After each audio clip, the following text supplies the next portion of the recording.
Thank you. So she's a senior lecturer and researcher at the Center for Mindfulness Research and Practice at Bangor University. She's director of the Masters in Mindful-Based Approaches and Masters in Teaching Mindfulness-Based courses. Research interests and publications include group process and pedagogy in mindfulness-based programs, qualitative research, the role mindfulness plays in parenting and adaptation of mindfulness-based programs for people with learning disabilities. And she has a long list of publications, and just something that is not written on this CV. I know Gemma, and she's an extremely caring person, so and humble. And it's really a pleasure to have her around today in this meeting. Me and Katerina, we are part of this EAMBA Exchange team and organizing this meeting. Also, we have Alison today from Bangor University. She's a PhD student, so she's supporting also Gemma. And just to say, Gemma is dealing with long COVID, so she's reducing her working time, and she will just stay here until 5 o'clock or 6 o'clock. Sorry, this is our time here. And Alison will support us in this sharing. So I just leave space to Gemma, and I just hope you will have a lot to learn or absorb during this hour together. Thank you. Okay, great. Thank you, Teresa. It was a very generous introduction. I find myself like, what's that happening? So yeah, thank you. This is designed to be a kind of interactive session, and there are a few, there are enough of us here to make it really kind of interactive, because it's not too big a group, so that's quite nice. So if anything does pop up when I'm talking, don't use the chat because I can't see it when I'm in presenting mode, but do kind of just come in, or I should be able to see your picture. So it's probably best to, if you want to say anything, in the little reactions button, if you raise your hand, it means you're bumped up to the top and I'll be able to see you if you raise your hand. So if you do have a question that comes up, do raise your hand, and you can come in. So I'll be talking for about an hour, and I'll just share my screen. Okay, here we go. Make it big. There we go. So and this talk really is kind of based on a bit of a chapter that I wrote for our Essential Resources and Mindfulness teaching book that came out in May last year. I don't have a copy to hand, but if you want to kind of look into this in a bit more depth or have any notes that kind of accompany the course, it's under a chapter called Science. So it's all there. Oh, can you hear me? Yeah, you can. So yes, I'm Gemma. I work at Bangor, and I'm going to be talking about how science can inform teaching mindfulness-based programs. So one of the things around being a mindfulness teacher is it throws up a lot of questions. Being a mindfulness teacher, it's not something that you learn and you just know everything, or certainly not in my experience anyway, but it's something that we're always developing as a skill.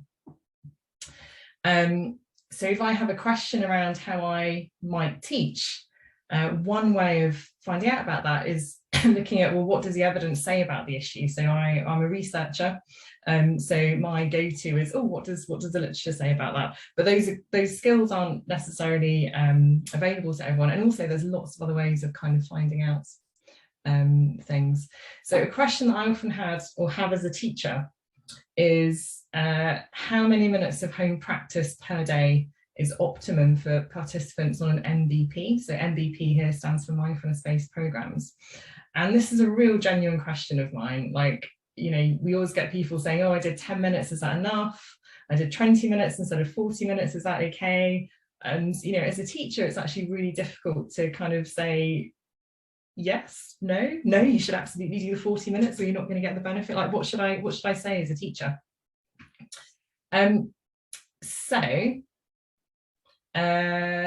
won't be a small group task actually, but just putting in the chat. So imagine that you're teaching an 8-week course with standard home practice of 45 minutes, and someone in your class says, what is the minimum amount of practice I can get away with to get good benefits from this? So what kind of what might be a helpful response, first of all? So if a participant said to you, I don't have time to do 45 minutes, can't do it, what's the minimum amount of time I can possibly get away with? What would be your response to that participant? So just popping that in the chat. So I'll just unshare my screen so we can see each other's chats. Oh yes, thank you, Alison. I can see you've put in the teacher. So you would say 20 minutes, yeah. Do at least 10 minutes, 10 minutes.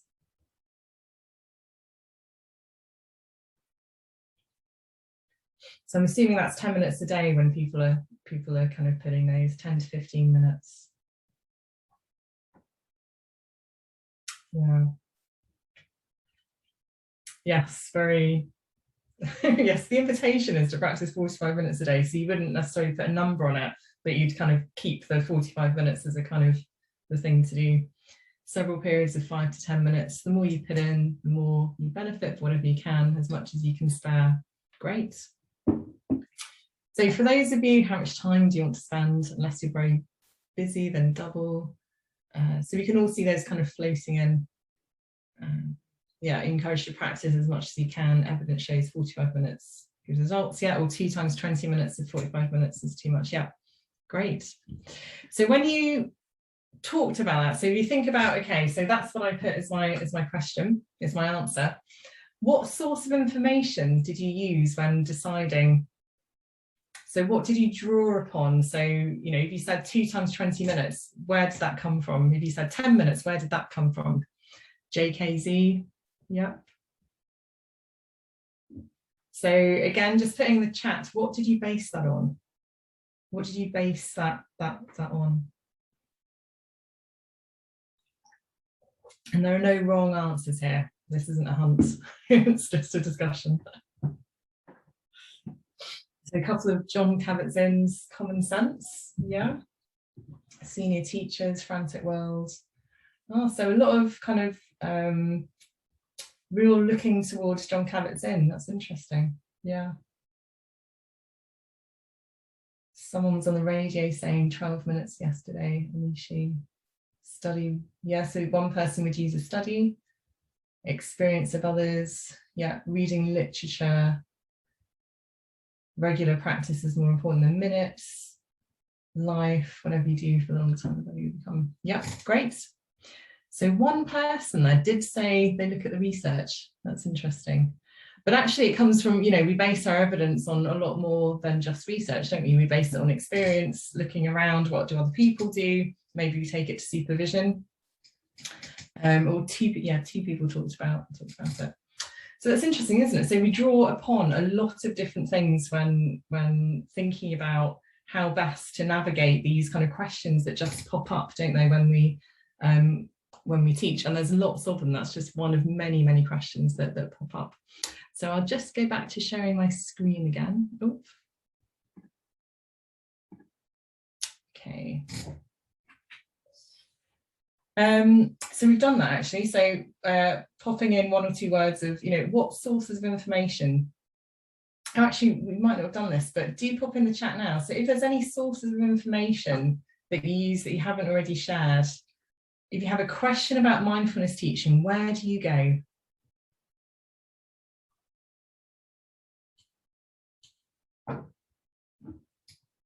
Supervisor, supervision, teacher Sangha, Google Scholar, books.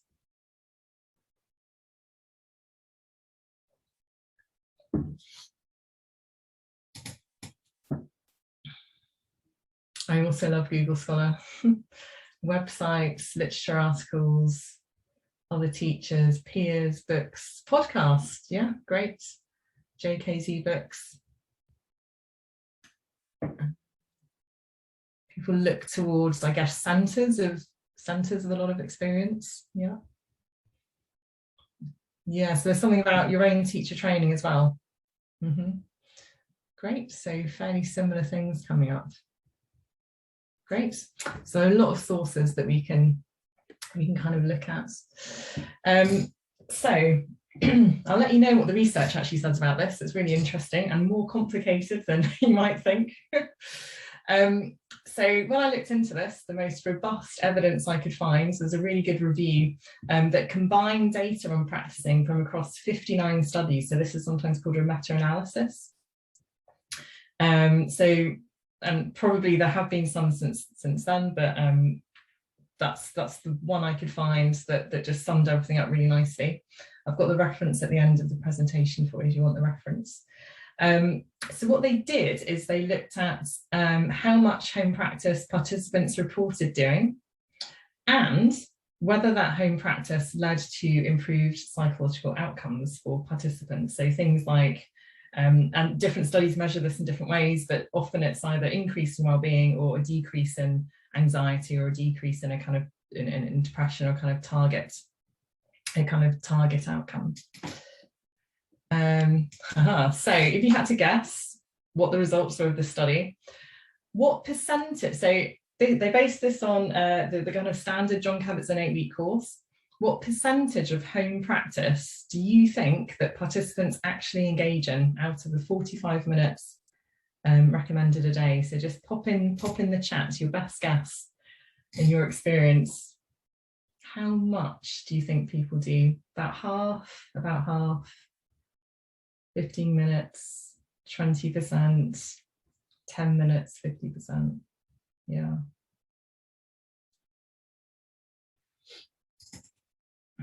$30 minutes, about 50%. Yeah. So we're kind of at the 50% or below, really, aren't we, in terms of guessing, which is interesting. Yeah. So what we actually found was that across 43 studies, they actually engaged in about 64% of the recommended home practices, which is equivalent to about 29 minutes a day. So that's pretty, well, I guess more than we thought as a group collectively. So they also divided the information and said, well, what about courses that ask for less of the standard 45 minutes a day? And so now there's lots of courses that, you know, like the Finding Peace in the Frantic World course that don't require the 45 minutes a day. So what happens there? So what happens is the less practice that you ask, the less participants seem to do. So if you ask for 45 minutes, they'll do about 30. If you ask for 30, they'll do less than 30 and so on. But a greater proportion of them, so 84%, do the whole of the requested practice, which is really interesting. So they do less, but they do a higher percentage. So I did a rough thing, and that's equivalent to around 25 minutes per day. So it couldn't have been the Frantic World curriculum, actually, could it? Because that doesn't even go up to 25 minutes. So yes, the less you ask, the less they do, which is quite interesting. So this question then of, you know, why we would recommend something over the other is, well, does more home practice actually lead to better psychological outcomes? So this is quite interesting. So what Parsons did is they looked at the 25 studies that collected this type of data.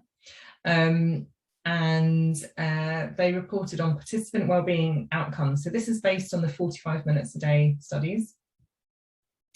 So what was interesting and probably not surprising is that those who report more practicing were more likely, significantly more likely to report psychological benefits, although that correlation was pretty small. So there's other stuff going on. It doesn't seem to be this relationship of the more practice you do, the kind of better you get, as it were, or the kind of the better your psychological outcomes. It's a pretty small correlation, so it's there, but it's tiny. And what was interesting is there's no evidence of a linear relationship. So this means there's no evidence of direct relationship between the two. So it kind of shows that there's probably other stuff going on. It's not just if you do more practice, then you get better results, as it were. There's something else going on there too. So the psychological benefits are not directly dependent on the amount of time that a participant practices, according to the research. So what was quite interesting in this paper, oh, why can't it go through? Here we go. Oh, sorry, my computer's being slow. So Sigel, who, my computer is going mad.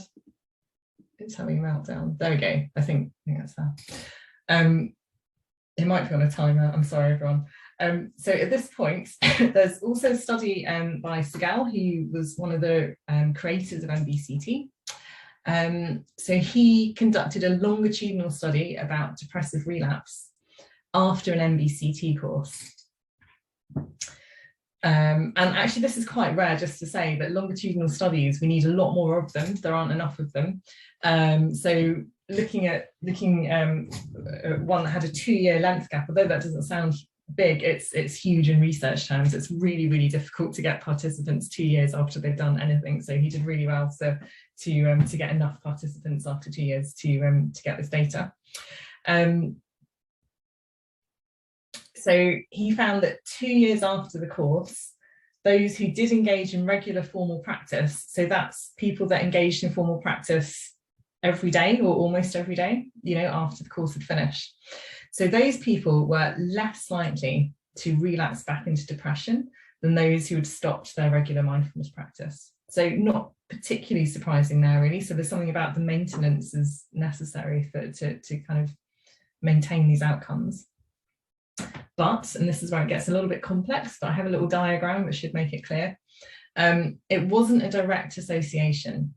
So there's nothing that says, okay, the more you practice, the less likely you are to relapse. It's not direct. What comes in between it is something called decentering, which I think you probably are all familiar with. So for those of you that may not be familiar with it, so decentering is the phenomenon of kind of observing thoughts without getting caught up in them. So kind of being a witness, sometimes called diffusion, reperceiving with the Shapiro IAA model. There's lots of names for it. But essentially they looked at this idea of decentering. And what they found that there was this decentering was kind of in between the practice and less likely to relapse. And I'll explain this on the next slide. Okay, so here's the amount of practice here. This is the ability to decenter, and they had a fancy way of measuring this, but I can't remember what it was. It was like a self-reported measure on how much they decentered. And you've got a lower risk of depressive relapse here. So there was a direct link here. So people who practice more were more likely to approach their experience from a decentered perspective. So this and this, there's a linear relationship here. They are absolutely linked. And then the ability to decenter is also linked to a lower risk of depressive relapse. But if we go from amount of practice to lower risk of depressive relapse, the kind of link wasn't direct, but it's there. So you've got this ability to decenter in the middle. So it suggests that actually decentering from thoughts is the key factor, or a very key factor in preventing depressive relapse. So it's not about the amount of practice per se, but that feeds into people's ability to decenter, which then helps promote recovery. So that seems to be what this study is saying. So that doesn't say that, so there is benefits to practicing more meditation, more, because it means that the more likely you practice, the more likely you are to be able to decenter, which then links to better outcomes. So you can see it's not linked, but you can kind of see the logic there. Okay, so I'm going to invite you into small groups. Let's do 4 or 5. No, let's do 4. Can I do that, or can someone else do that? Hang on, I'll just stop sharing. You can do it, Gemma, or I can do it for you. You want random rooms? Yeah, is it okay if you do it, because I'm having trouble finding it. Yeah, so random rooms are about 4 people in it. That's fine. So I'll pop this 5 rooms. That's fine. So I'll pop it in the chat. So this question, just jot it down before you go, and I'll pop it in the chat as well. Or I would if my computer hadn't stopped working. Okay. So has this information about decentering changed your thinking about how you might respond to somebody who says, what's the minimum amount of practice I need to do to have an effect? And if so, how? So that's the question. I'll pop it in the chat. And and off you go. So about 10 minutes for this.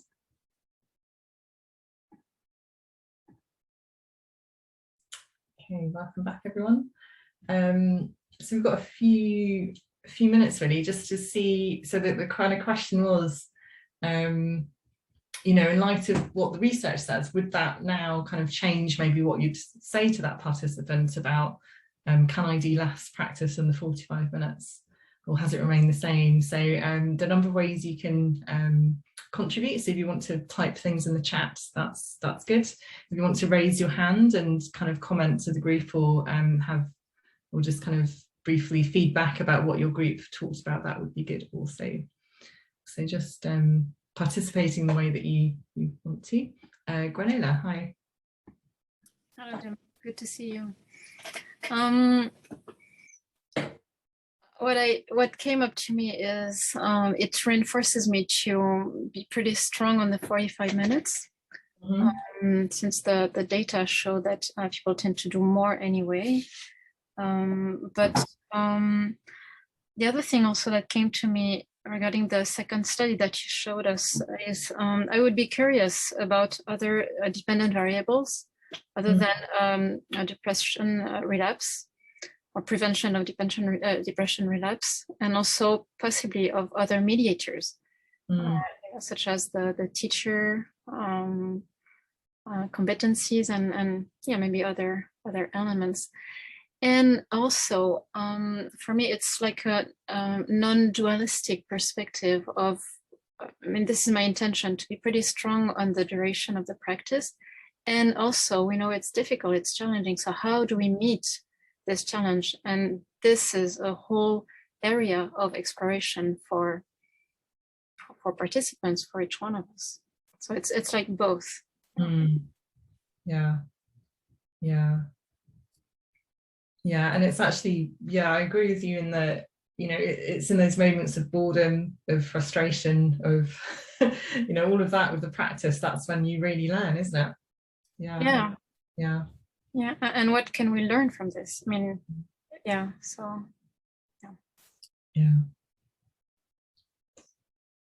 thank you, Gwenela.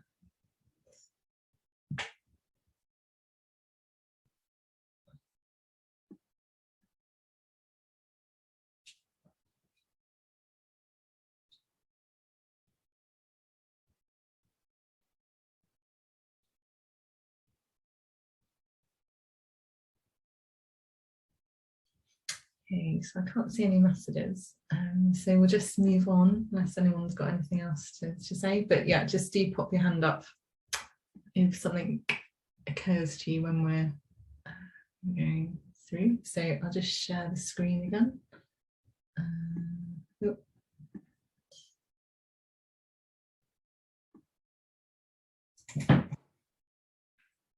Okay, so this is what I learned from it.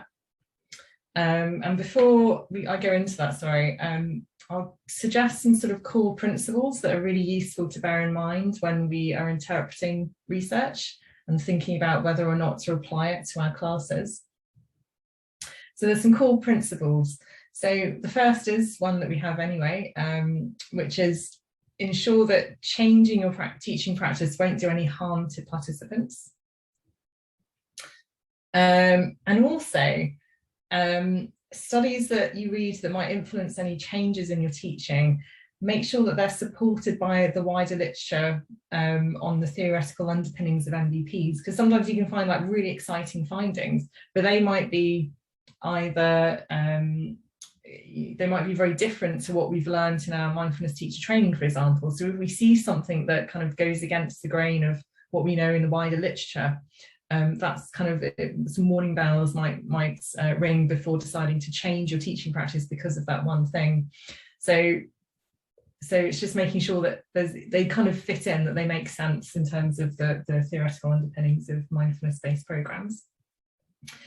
And also another thing, it's important not to change your teaching practice based upon kind of maybe one study that you read that might be unsupported by wider literature. So this is pretty much the same point really, but you can get outliers of studies that might be might have very fancy results or look really interesting, but actually, again, if they're kind of an outlier, just really be aware of that, and so making sure that that it's supported on some level by the kind of wider literature, so you know that it's kind of got solid foundations, any changes that you might be making. And make sure that no changes that you might make contradict the mindfulness training you received. And if you're unsure, that it's a really good way of doing it is to bring it as a topic of discussion to a supervisor. And this is something that Gwenola actually touched on, which is making sure that the population the study looked at is the same as the population you teach. So we know from Segal's study that it's kind of functional in preventing relapse, depressive relapse. But we don't know, for example, that the same would be true of anxiety, which is what Gwenola was saying, which is like, we need more information about what kind of outcomes are maybe linked to things like decentering or to practice. So the findings from a study looking at people with anxiety may or may not be applicable to participants with depression, as an example. So it may well do. So I wonder about decentering, actually. It just seems, because it's so supported by all the literature, I'd be really surprised if we didn't find that in other populations, for example, and that it was an isolated incident with depressive relapse, for example, but we don't know for sure. And be prepared to tweak your teaching methods if new research emerges. So really kind of holding it lightly. It's an ongoing process, research. There's thousands of papers that come out every year. We can't possibly keep up with them. And there's new things kind of happening all the time, isn't there? Okay. So I'm just going to talk about how I adapted my teaching practice from learning all of this. And this is in the process of me writing the book, actually writing a chapter of the book. So I found out that sadly, there's no magic amount of home practice that leads to greater well-being.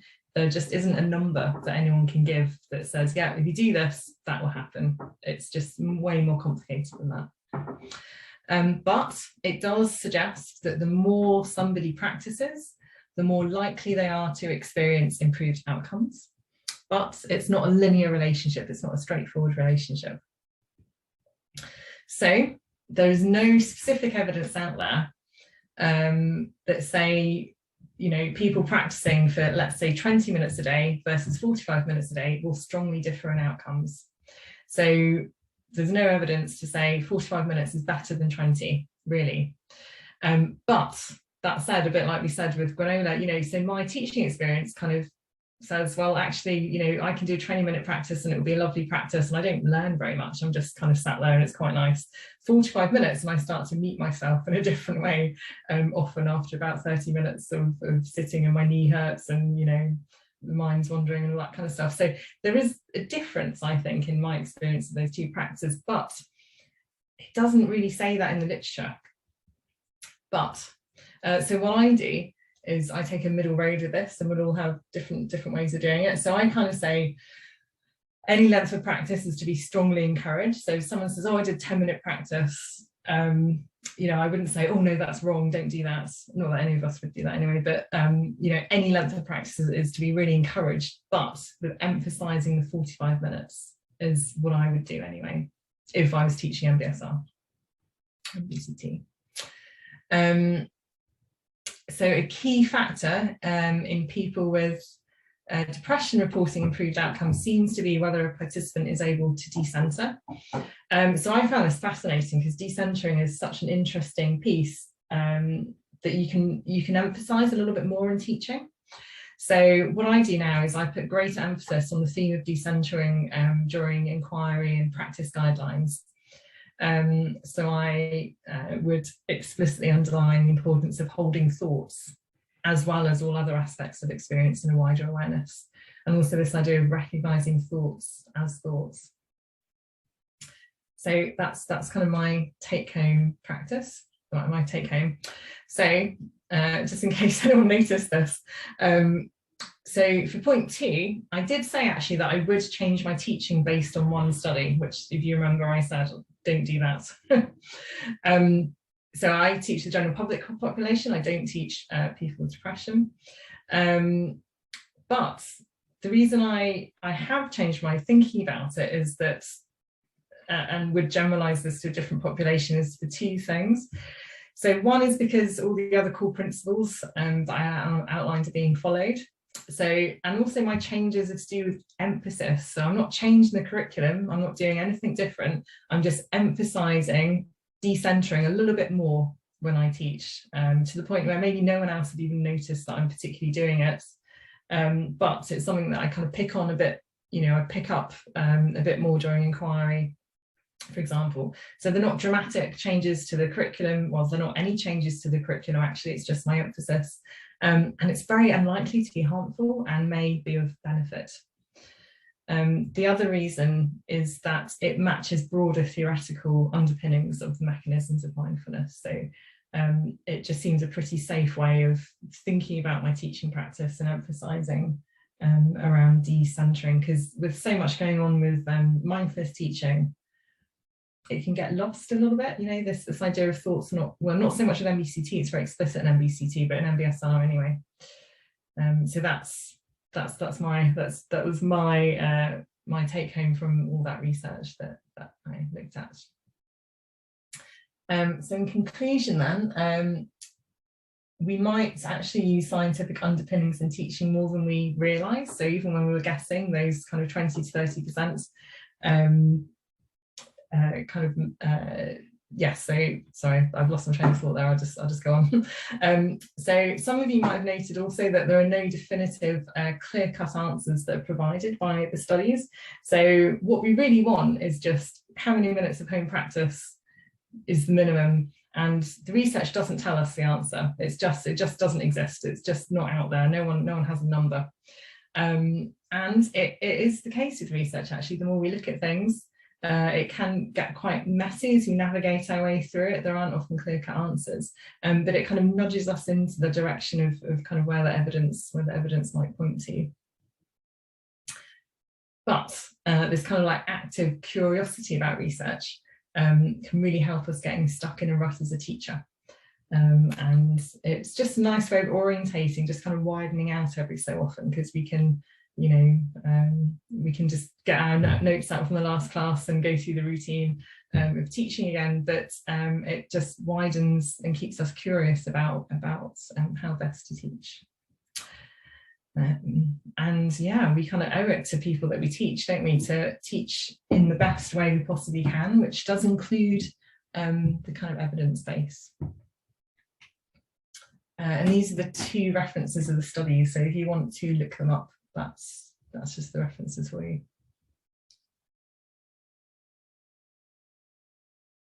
Okay, so I thought we'd just do a kind of mindfulness practice just to end, and I'll hand over to Alison Burton. So one of the things about research is that all of what we know about research is because participants took part in research, which really helps us understand a little bit more about what research is, about mindfulness. So at the end of this, so Alison will invite you to a study to take part in, so you can be part of this research community of kind of moving along the knowledge. So Alison will be talking a little bit about that later.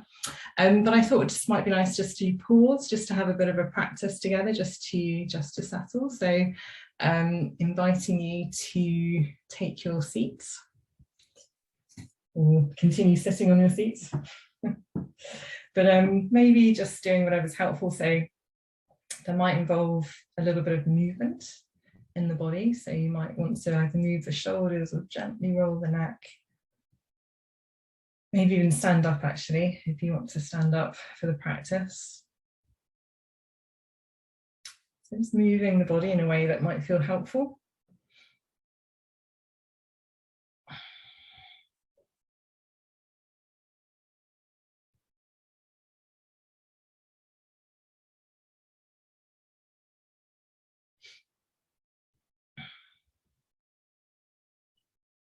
Gently just settling back into stillness of the body.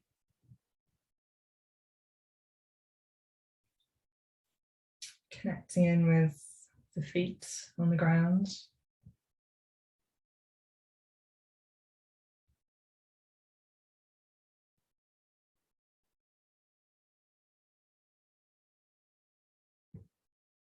These are really simple sensations of feet on the floor, body on the chair.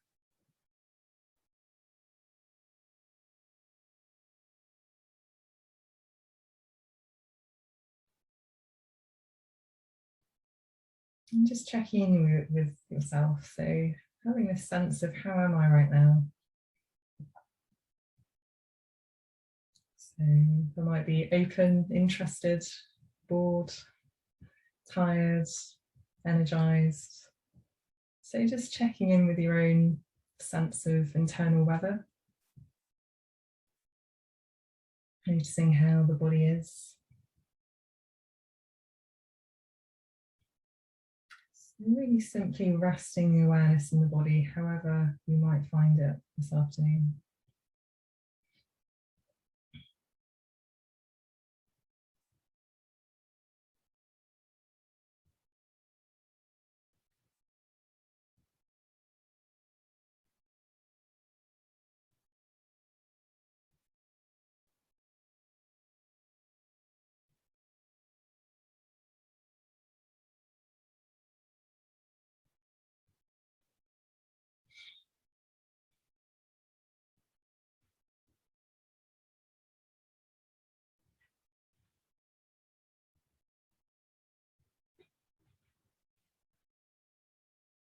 Perhaps listening to sounds that might be inside the building, outside the building.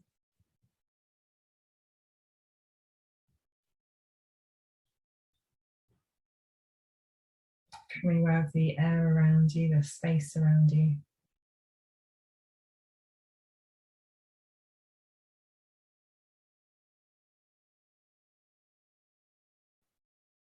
Just gently opening the eyes to end the practice.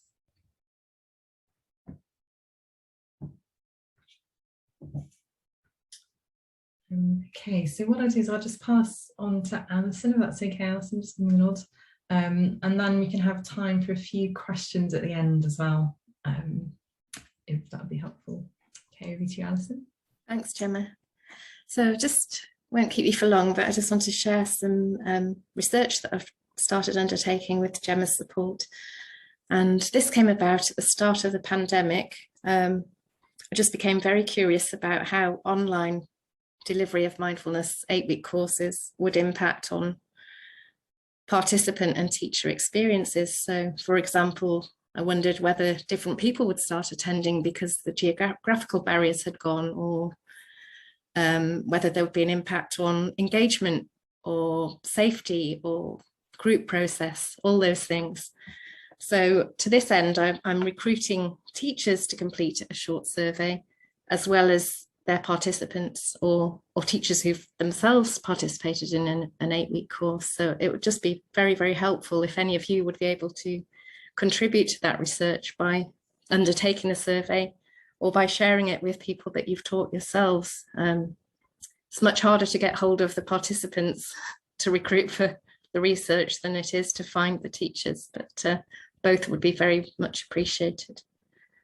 So I don't know if there's anything there, Gemma, that I've forgotten to mention, but you're on mute. Well, thank you. I was just wondering about the links. You can yes, yeah, I'll put the links in the chat. And yeah. So there's 2 different surveys. As I say, one for teachers, that one's slightly longer than the participant one. Probably both in around about the 20 to 30 minute completion.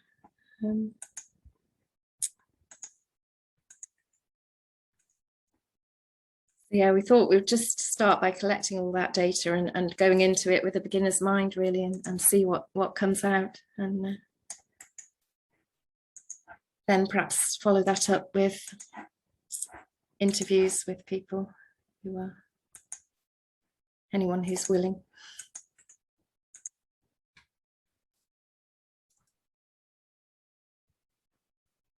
So thank you. If you do have time to help, that would be very much appreciated. Yes, thank you. So it looks like the first one that you put up is for teachers. Yes, that's right. And the second one is for people that have like people we might teach. So people that have attended a 8-week online course. Yeah. Okay. So it's a live online course, not a recording of any sort. So where the teacher is just facilitating via Zoom or Teams or whatever, Skype. And it doesn't have to be in a group. It might be one-to-one. Okay, great. Thanks ever so much. Thank you. Thank you. So yeah, your chance to take part in some real proper research, some real live research. So yeah, if you can, we'd really appreciate you kind of participating if it's at all possible. I'm sorry, Alison, you unmuted. I was just about to say, even just sharing it with other people would be massively helpful. Yeah. Great. Okay. And Katharina very kindly said she'll put those in the links in the message tonight as well after this. Great, thank you, Karen. Okay, so just, well, not mopping up, but if there are any kind of questions or anything that people have about what we spoke about tonight, then or discussions, it can be comments, then do speak up. So I'll be here till about 5, and then I'll leave, and you can kind of carry on discussions for about half an hour afterwards. I think there's a 90-minute slot, isn't there? So, but yeah, if anyone has anything, then do. Oh, there's a message. So Alison, there's a question for you in the message in the chat.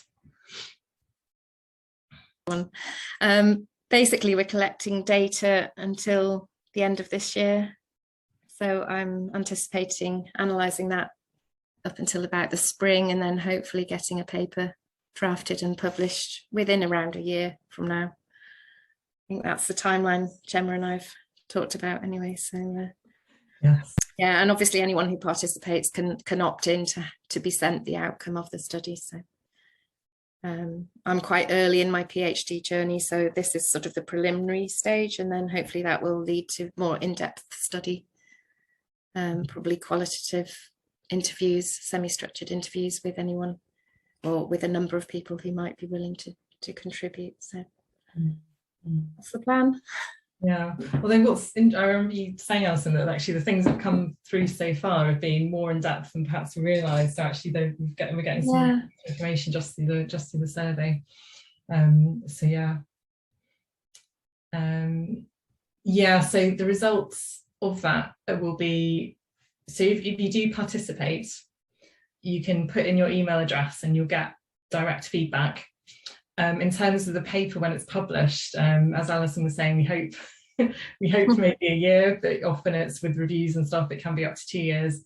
And I guess we'll be publishing, we'll be, trying to make a splash about that on Twitter and things. But yeah, so just follow if you follow the CMRP on Facebook or Twitter, we often announce papers that we've published. So that's a really good place to find kind of the latest papers. But if you want a direct message, then if you take part in the survey, you'll get some direct feedback. Qualitative research. Yeah. Yes, we think so. We're good. Obviously, these surveys are just to gather a big picture of what's going on. There is some qualitative elements in that, so there is the option to sort of give your own views at this stage, but then that will be developed in a qualitative way, I think, because that's what's going to be most useful to the community, I think, hopefully. Well, we did start, didn't we, by trying to do the qualitative research first, and then we just realised we don't know enough to narrow down. We realised we were making huge assumptions about people's experiences, and they're quite diverse from what I've looked at so far. Yeah. So that's why we tried to go broader and then narrow. The idea. Yeah. I have a question. So what you were saying also, Gemma, and it is true, the more you dive into this journey with mindfulness, the more it becomes shaky, sort of you came in with certain certainties and then you realize it isn't. So, and it's with everything, also with the teaching, and when you start to unpack, there is so much I don't know, and sometimes I feel like, oh, when I go into the room and teach or whatever, the virtual room, how do I sit there, with the best, of course, with the best intentions, and you said, no harming. And yet, what is this? I don't know if this is a question, is more a sense of sharing my personal frustration maybe about that the more you dive into this, the more you realize how much is not covered or not uncovered. When you said about the qualitative, there is so much, we're making so many suppositions. So I don't know, sort of, and myself, the more I dive into this, the more I'm deconstructing myself and questioning, what do I say? Is it true? Sort of, is it right? I sort of, yeah. I know if other people are sharing the same, but it's, yeah. Well, we can see how many other people feel like that sometimes. I definitely do. Yeah, it probably is fairly well shared. Yeah.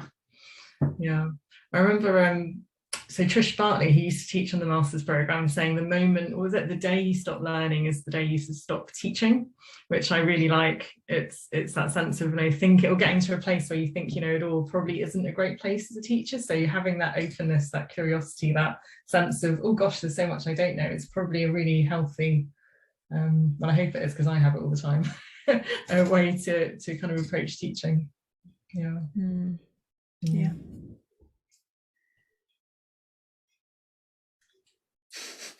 Okay, so thank you everyone. So I'll pop off. It's been lovely to see everyone, and yeah, thanks. I don't know how to end it really, but yes, lovely to see everyone, and thank you very much for listening, and yes, enjoy the next kind of few kind of half an hour or so together.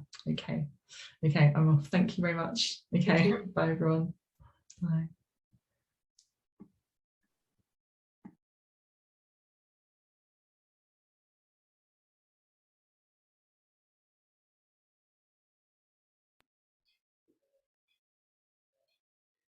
So I don't know, Katarina, so we can stay here. I know how people feel about, or it was supposed to be 1 hour and a half, but Gemma, I mean, where we have Alison, maybe we can be hold it by her. I don't know, Alison, if you feel like it's very open.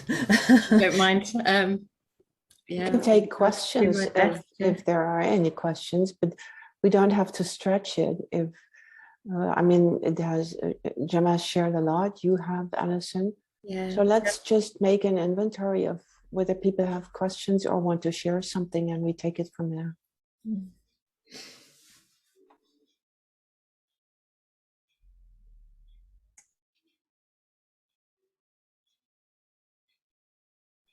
I think I can share just one thing, one thought, just to, well, because when you presented the intention of your research, my mind traveled to a very strong experience that I lived, because at the beginning of the first lockdown here in Portugal, I was enrolled in a presential 8 days experience with people from all over the world. And then in such a hurry, everyone have to decide if we do it online or not, without any research, without any means. I was a participant. I was not in the as responsible, but I think it's so nice to share that it was a kind of at the same time, it was a week very real, but at the same time it was an experience, because it was the first time for everyone from so many places all over the world experience even the experience of a retreat from our own home without getting out. And at the end of the week, it was amazing, the experiences that we all share with each other. It was something that I think I will never forget. And that experience gives me a lot of strength and belief. how we can do such a good work with the means that we have, and we only have to count what with the means that we have. And if we have the means to get out and go presential, great, because it's our human, we are humans, and it is our natural way of life.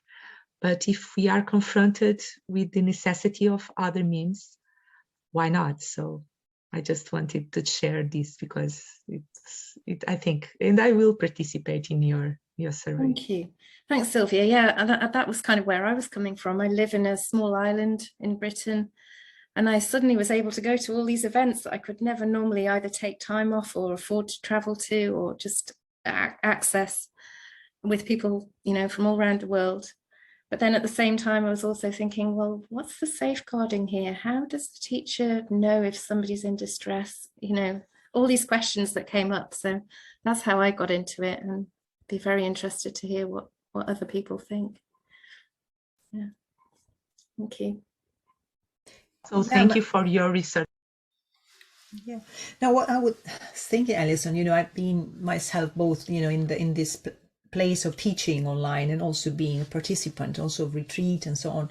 Just handed a retreat, you know, with Bangor, and what I find myself that I was much safer at home, and there was also more space for my personal, emotional disruption sometimes, and I would give probably less space to that in a retreat with other people around me. I know it's probably my personal makeup where I say I don't want other people seeing me crying, you know, that there are, you know, thoughts going on. But, and if they're colleagues anyway, you sort of, that the online or whatever, the at home surrounding gave me more permeability of the heart. You know, I was really allowing myself to go also in those places that were not so pleasant probably, and then I would go back, you know, nobody would see me, or I would switch off the camera, whatever, you know, that there is that freedom that's probably I never experienced when I was in a retreat. So that's an element. That opportunity to integrate those practices into daily life, because you're still at home with your family or whoever you live with, or it's very different. And very different, So that was an incredible element, sensing the security and the freedom within. I think it's hard to imagine going back to only face-to-face, isn't it? I think the digital stuff's here to stay, so we need to understand how to enhance it so that everyone's safe and as many people can access it as possible, and all the rest of it. Because I guess older people are a little bit more excluded from this. Yeah, this online stuff, But it's very interesting to me anyway. It's an interesting topic to see. I mean, you're right about the security. That's something is true that probably also specifically for people that never did any practices. I'm also there is you know, a big question mark is different for someone that has already done in presence, you know, so there is an experience. This is a different layer there. It's not everything new, you know, there's the practice is new, and the, you know, the environment, this digital environment. So that, but it's different because you can only see their heads. So in a room, you've got more sense of how they are. Or they might hang back at the end of the course and speak to you or something. It's just not, some of those things are different, aren't they, online?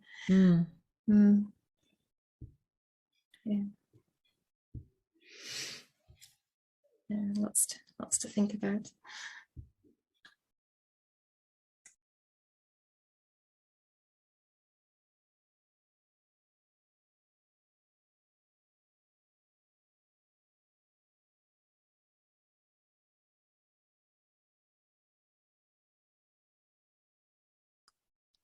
If I may, I would like to come back on one of the question or topic that we looked at here tonight, which is what is the minimum amounts of minutes I can get away with of practice and get enlightened or make it to the top. And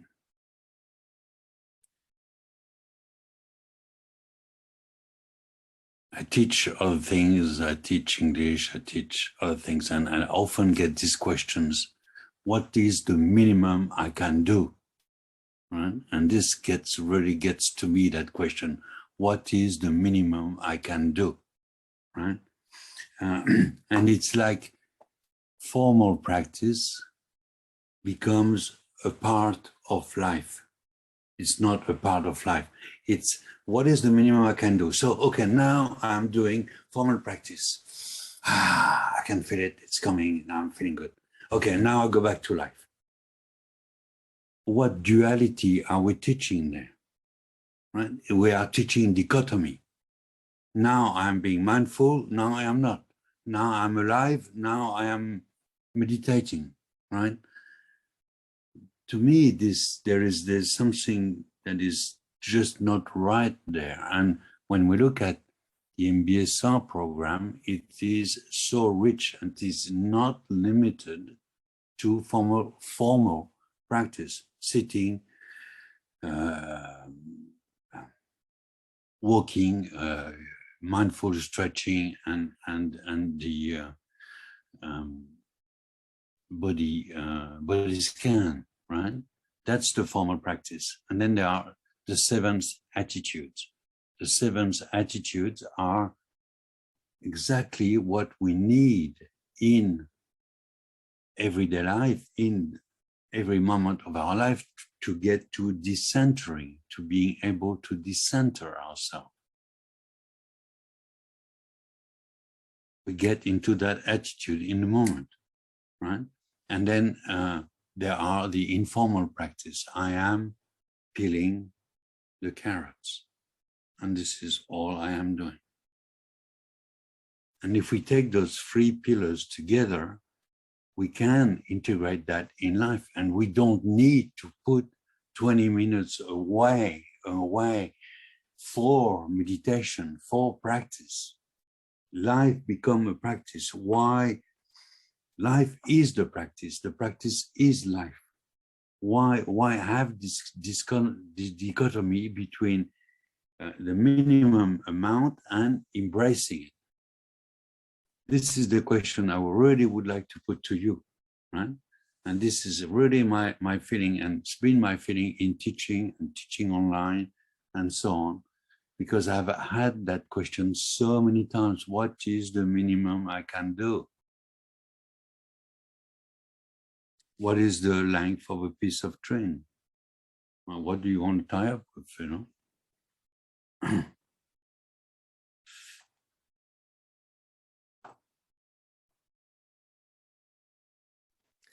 Pierre, actually in the festival that you co-organized, we had Rebecca Shankland sharing her experience and her insights on the effects of informal practice.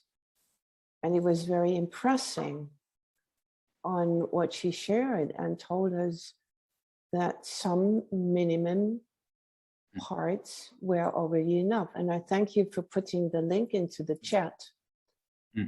But I think some you read my mind, Katarina. I had her on my screen, and I was exactly thinking about her. Thank you. Yeah, I'm so good at mind reading, so thank you very much. No, I remember well what you did, and we were very grateful for the French team to bring all those people who brought it, and Rebecca was really great in sharing that part on the informal aspect, and that is the minimum we can do. And maybe it's more, it's optimum, because very often there's also at the moment an international tendency to look at minimalism and to see that minimalism very often is optimal. It's better than more.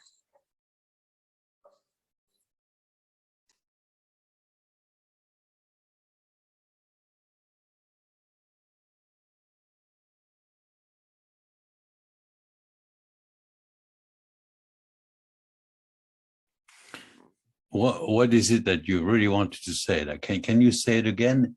Minimalism is better than more. What did you really want to say there when we talk about formal practice, for example? Katarina. Yes, I just copied your link to be able to put it in the message afterwards. So if people didn't see this, they can still. What I meant is that with minimalism, we often also put so much attention into really being with that we single out as being important.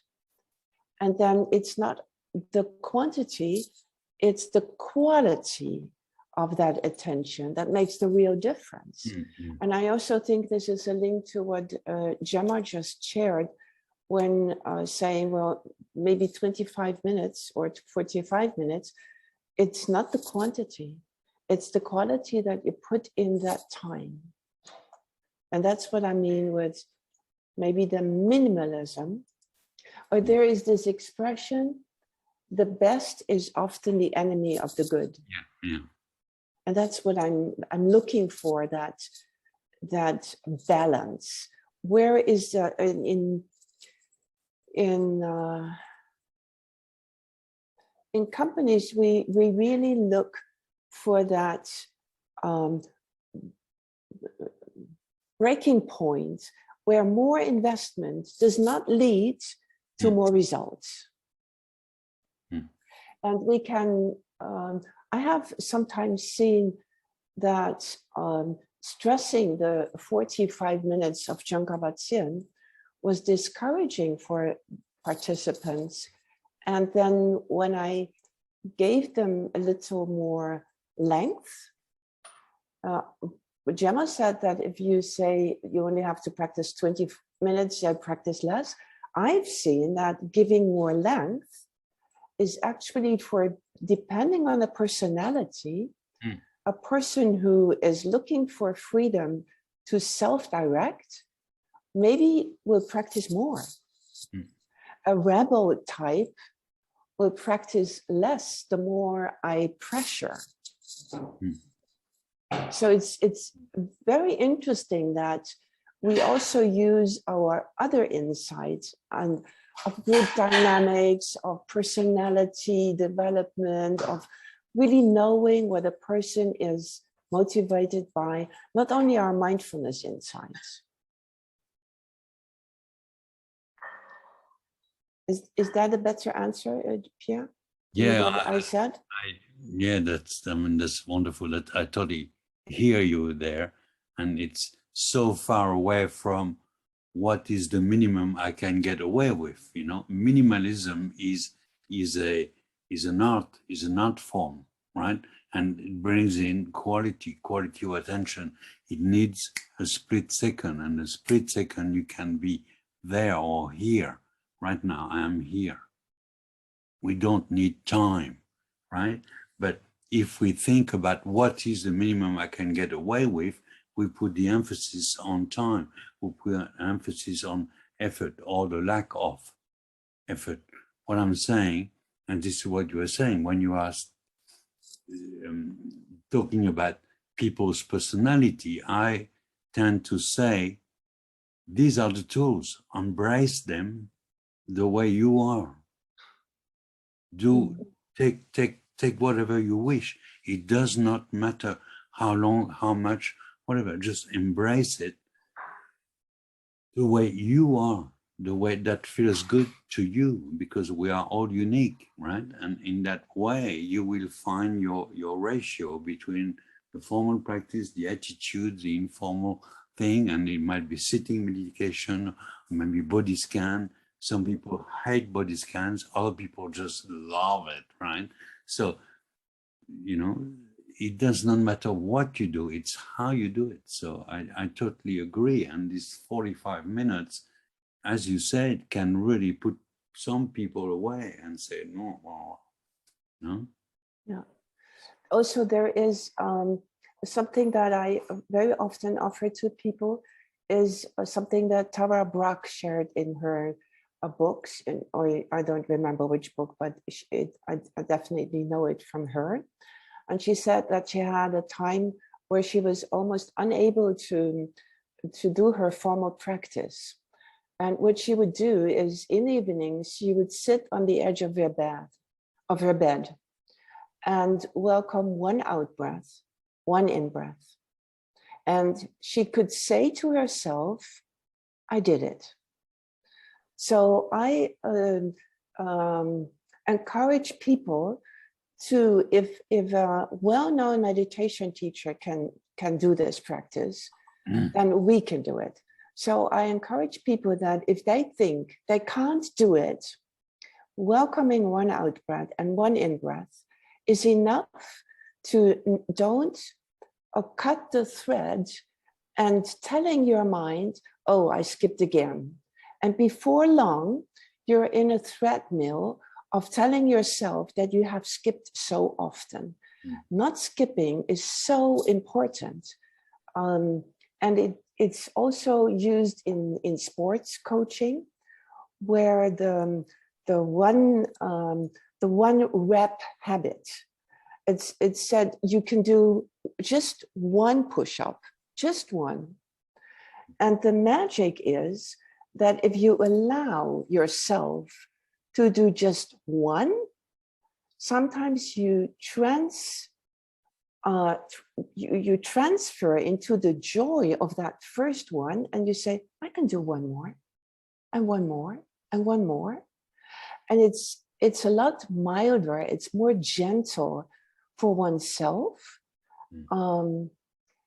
And the joy of doing more then arises, but not from challenge or the pressure of achieving a certain result, but simply from being enjoyed.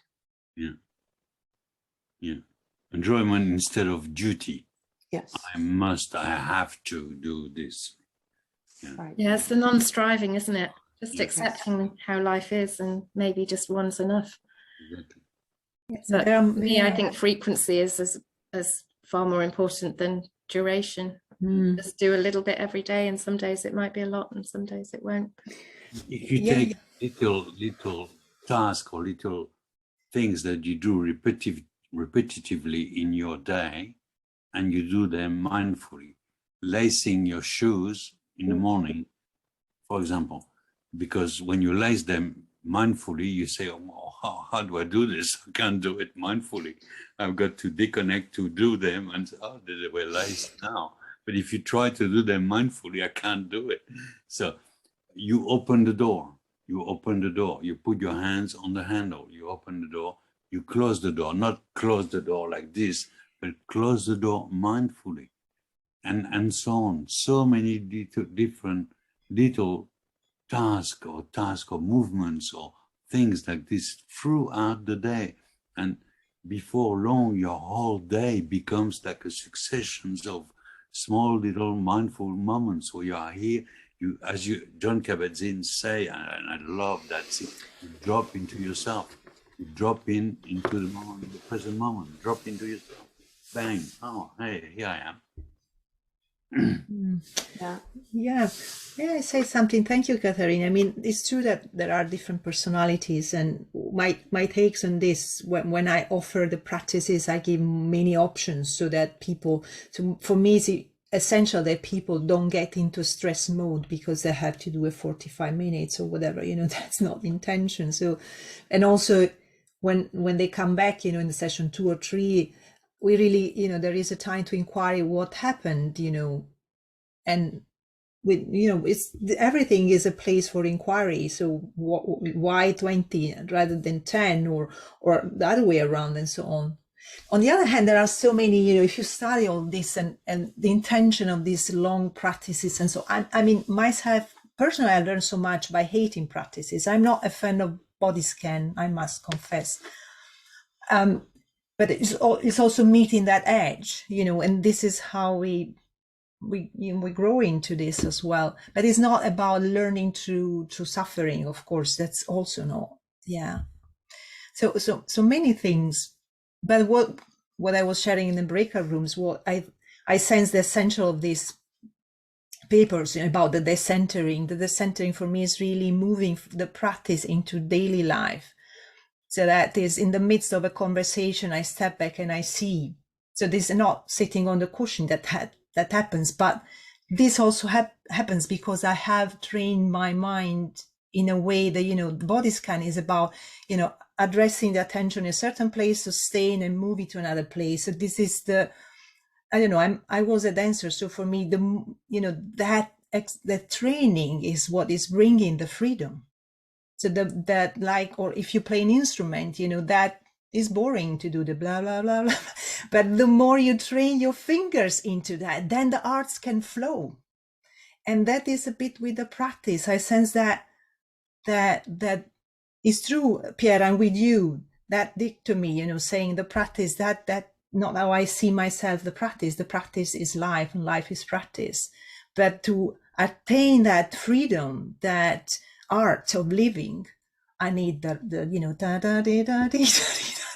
So that's the practice, for us as musicians of life. So many things. So thank you for this sharing.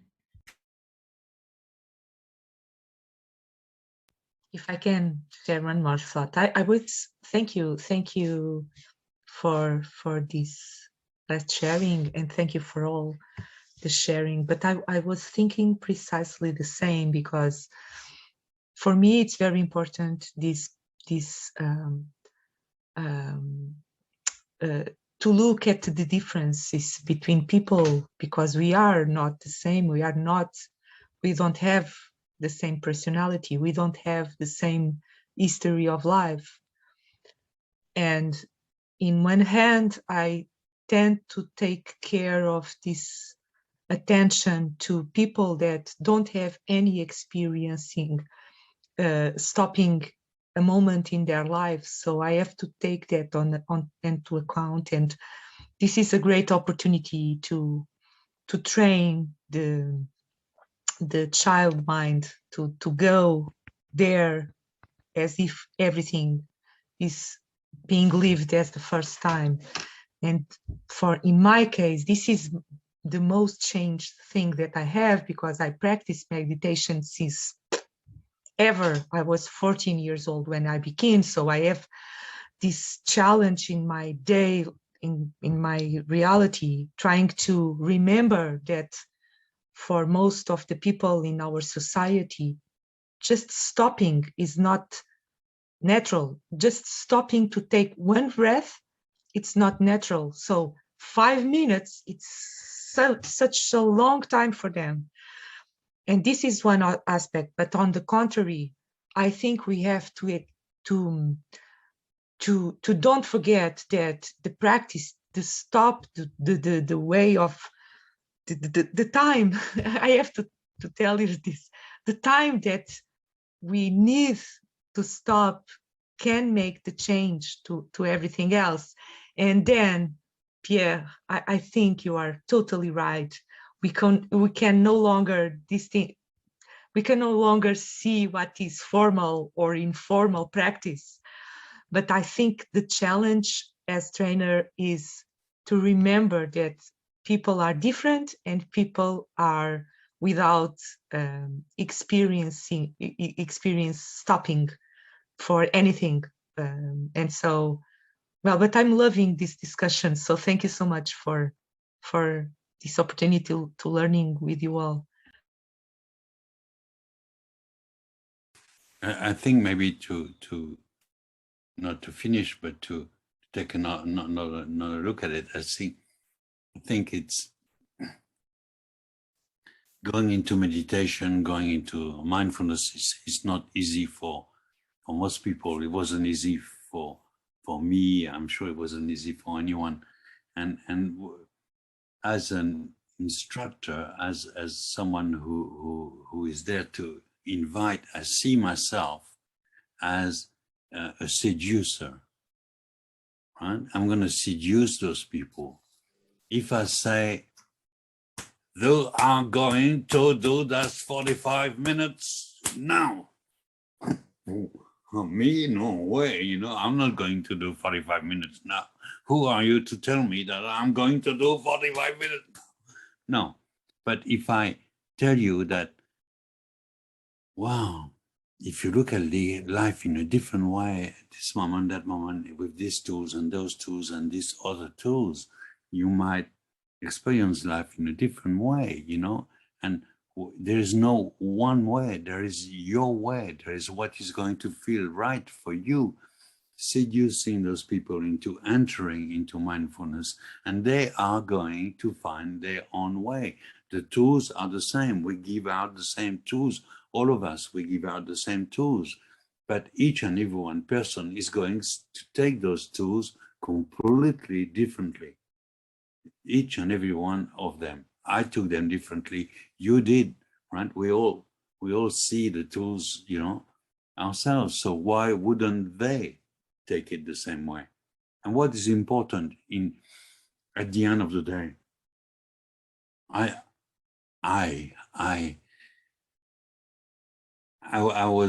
I'm grateful to be able to pass this on and to maybe have touched one person or another person with this, right? So that they can take that on board and run with it. That's it, you know.